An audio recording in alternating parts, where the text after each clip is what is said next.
So what will be the, supposing I take object A1, okay, supposing I take object A1, now I said that it's maintaining, I said that it's an equilibrium,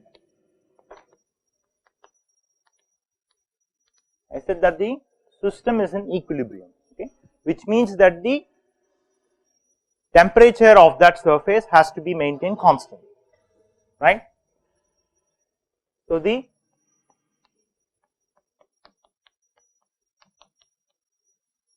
it has to be maintained constant.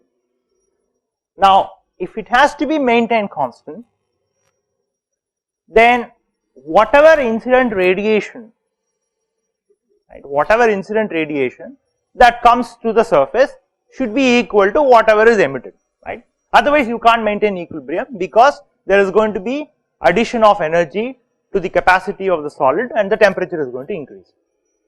So if you don't want the temperature to increase, then all incident radiation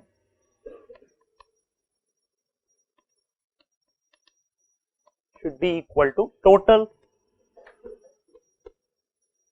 incident radiation equal to total emission from the surface.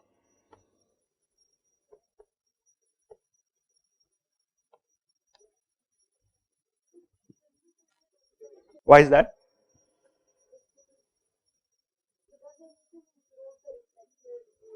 That's a good question. So if all of the, supposing if there is reflection, right, okay, then supposing if there is reflection, if there is only absorption in the surface, then whatever is the total incident, that has to be emitted. But supposing if there is reflection, so this condition is if there is no reflection, okay. Supposing if reflection is there,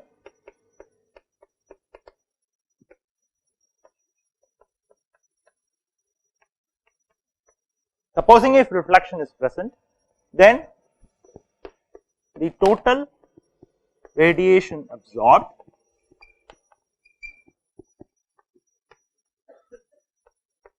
equal to total radiation emitted.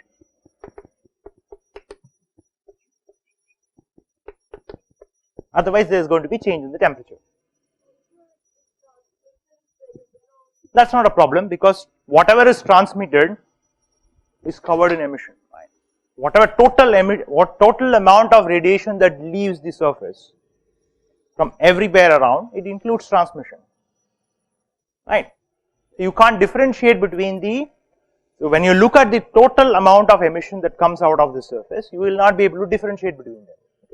So let us assume for now that it's an opaque object, without loss of generality. So let us assume that these objects are opaque.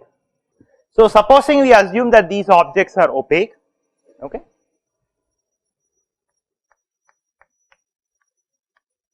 which means that tau is 0, okay, which means that tau is 0. So now we can write an energy balance. I'm going to erase this. So let us assume that in general reflection is present, okay. So what will be the total radiation that is absorbed if reflection is also present? So we defined a quantity called absorptivity. So absorptivity multiplied by the total incident radiation, okay. So note that G is defined in, it's a incident radiation flux, right. So you have to multiply it by the surface area of the receiving surface, that should be equal to the total amount of radiation that is emitted, okay. So that will be E1 of T, okay, whatever is that temperature Ts, okay. What is E1? So we know that emissivity is defined as E1 divided by corresponding black body temperature, right. So we can write this as E1, oh I forgot to multiply by area, E1 into area of the surface, that is the total emission, what's the total radiation that is received by the surface?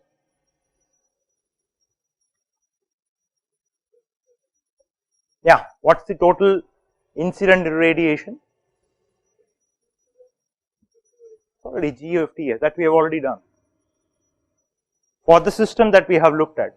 So let me draw the system again. So it's a large enclosure, you have small objects inside, and the surface is maintained at temperature Ts, and we said that it's a black body. So what will be the incident radiation to a surface? Total incident irradiation.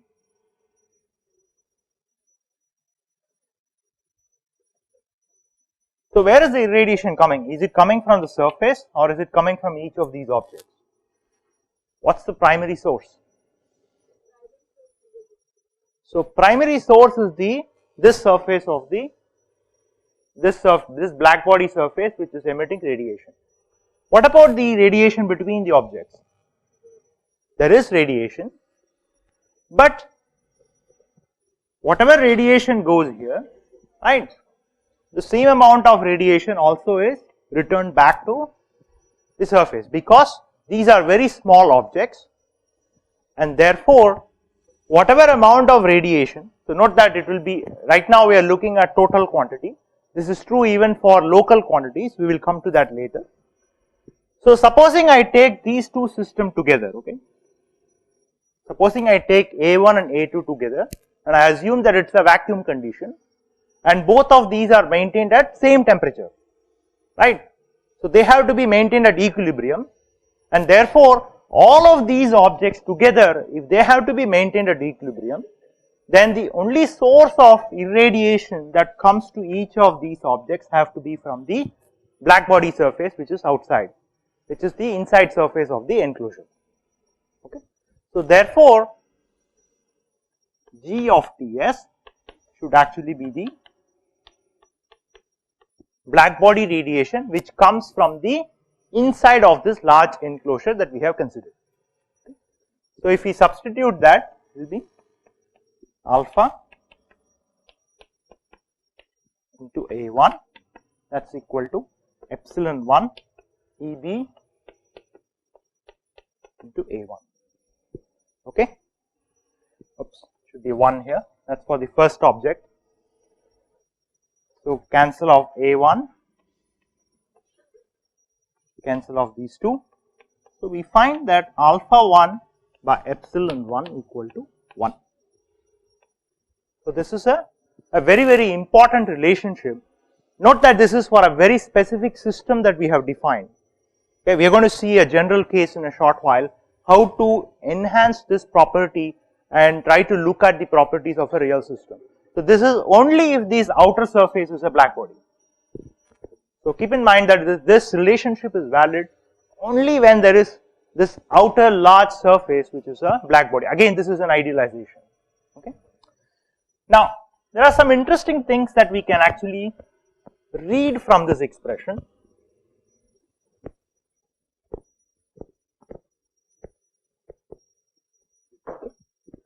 So we said that reflectivity is not 0, right. So we said that the reflectivity is not 0, and we said that transmittivity is 0 because the object is opaque. So which means that alpha is 1 minus rho, which has to be less than 1, right. Because of the conservation property, alpha plus rho should be equal to 1. So note that the conservation property is alpha plus rho plus tau equal to 1. So from the conservation rule, alpha has to be less than 1. Okay. So what does it mean? So alpha 1, that has to be smaller than 1. What does that mean? So note that we have not specified any property of those small objects. So those small objects, they are any real surface. So what this relationship says is that the emissivity of any real surface, it has to always be smaller than 1. And that's what we observed, right. We said that the emissivity is the ratio of the emission from a real surface with the black body. So we assume that black body radiation always emits the highest amount of radiation, and in fact that comes out of the energy balance. Without looking at what is the actual property of the real surface, we are able to show that the emissivity of the surface is always less than 1 simply by the relationship that absorptivity and emissivity should be equal for this system. Keep in mind that this is only if this is valid only when incident irradiation, this is very important, this is valid only when the incident radiation is that of a black body radiation.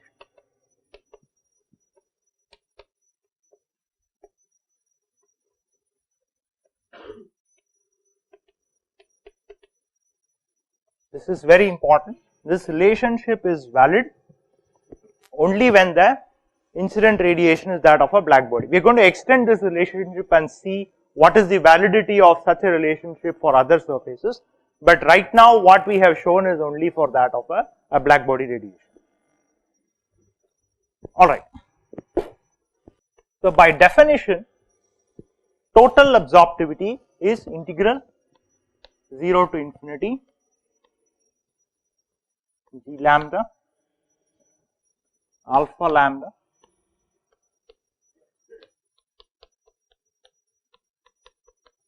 incident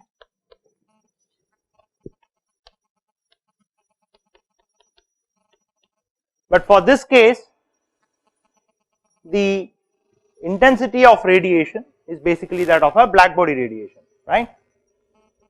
Okay. And similarly epsilon 1 is integral 0 to infinity epsilon lambda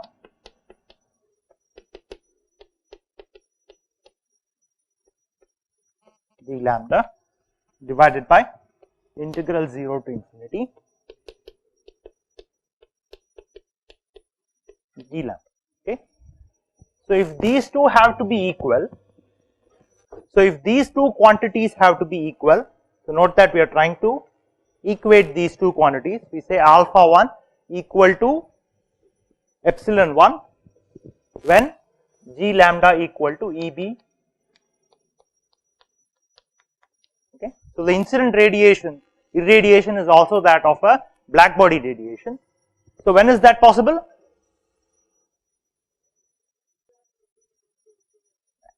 That's right. So this is possible. So this is possible only when alpha 1 equal to epsilon 1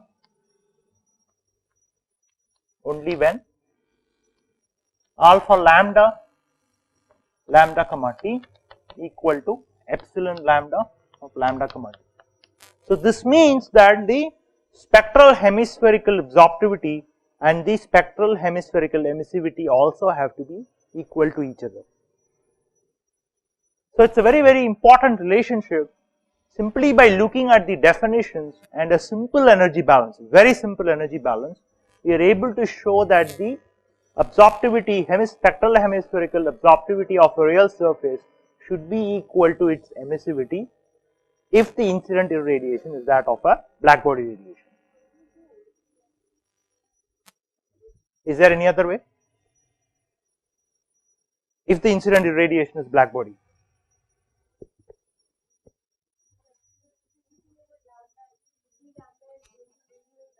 Right. Right, I have always assumed that EB lambda, and we are going to look at that particular case. What happens when alpha and epsilon are going to be as special functions of lambda? That we have not seen yet. We are going to see that. Then it is possible. But at least for right now, when we assume that it's only the incident irradiation is black body, we don't have to worry about that. Okay. Any other questions? Okay. Suppose we assume that the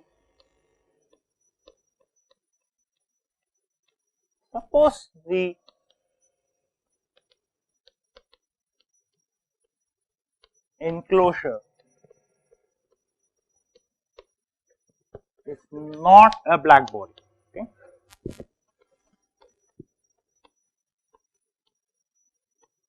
Okay. Suppose we say that the internal enclosure is not a black body, right.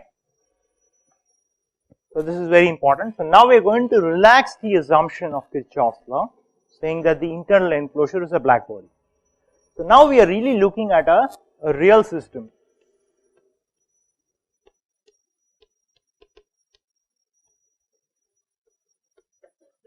Looking at real system exchanging radiation.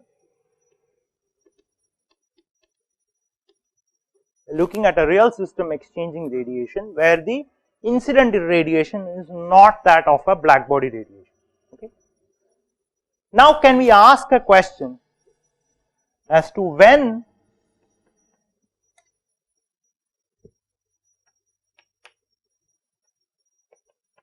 what is the property, or rather what are the properties of the system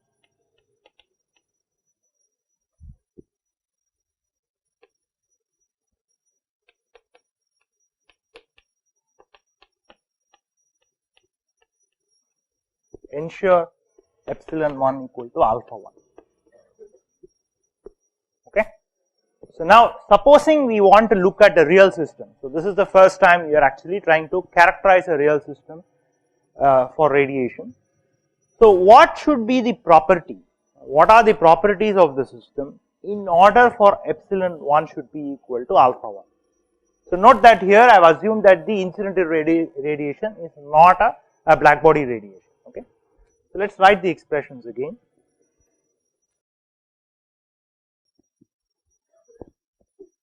So, alpha 1 is integral 0 to infinity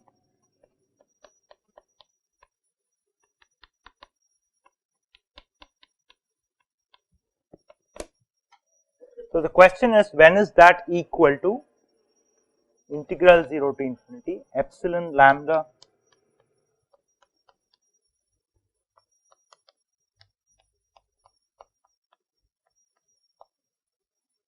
divided by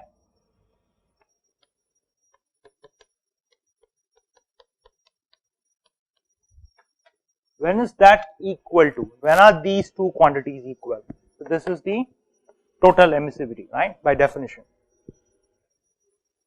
So, if G lambda I is not a black body radiation, when are these two equal? When diffuses only for local quantity. This is already, note that this is already spectral hemispherical. That is a spectral hemispherical quantity. Always keep in mind the integrals, okay. You should always remember what those integrals are. Alpha lambda t is already integrated over the two angles in the hemisphere, right. So, it is already spectral hemispherical quantity. So, when can it be equal? When can the equality be valid?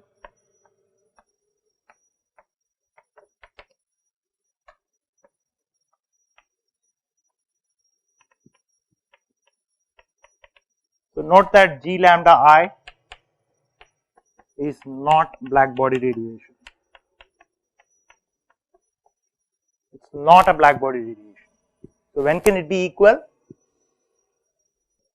So, only when these two quantities are simultaneously independent of the wavelength, right. Supposing, so let us take a hypothetical case.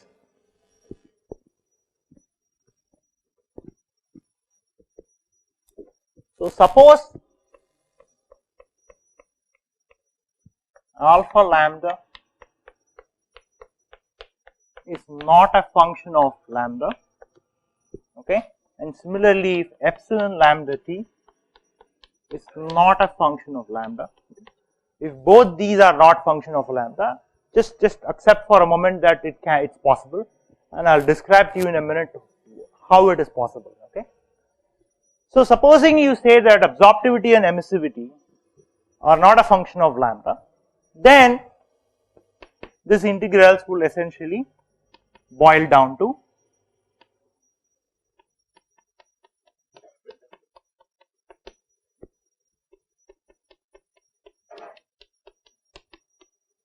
okay. So, note that this is for a real surface. We are talking about real surface, exchange of radiation with real surfaces. We have not assumed that any of the surfaces is black body. Okay. Now, so these kinds of surfaces, okay. So there are surfaces where for a range of lambda,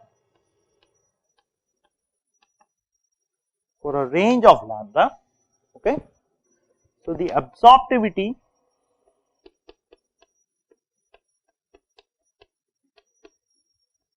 is not a function of lambda. This is for certain objects.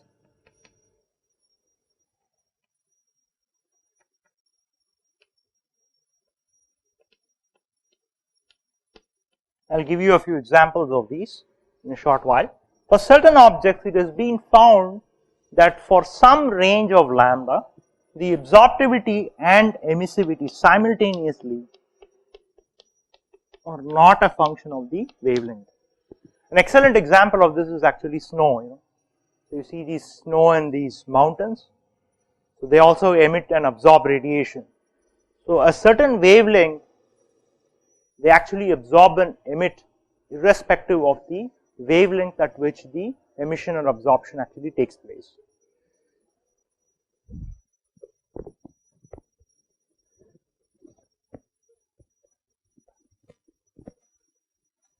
How many of you take photography? How many of you have photography as a hobby?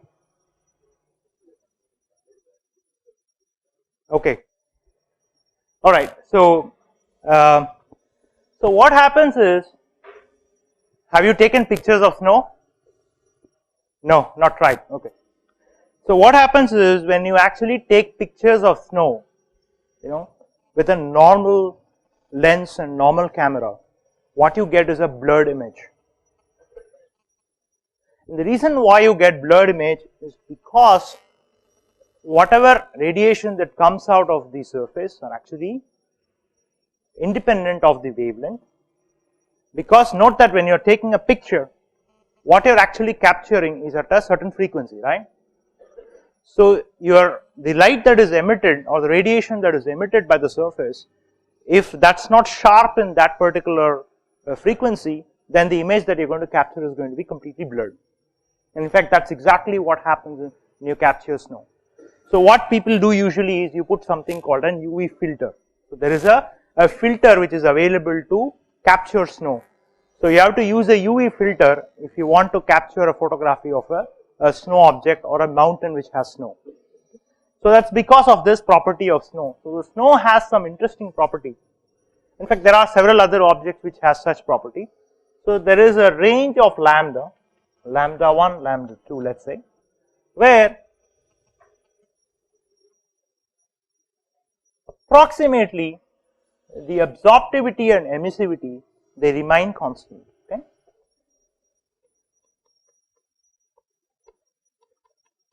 Okay. So they remain constant and they are equal to each other. So this is at a certain range. It's not in all ranges. So at certain range, the absorptivity and the emissivity, the spectral hemispherical absorptivity and emissivity, they happen to be equal to each other and constant and independent of the wavelength. And in fact, such surfaces are called as gray surfaces.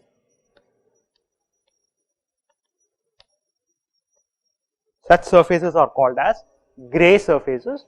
And in fact, the name probably stems from the idea of black body. Black body emits at all wavelengths. It absorbs at all wavelengths.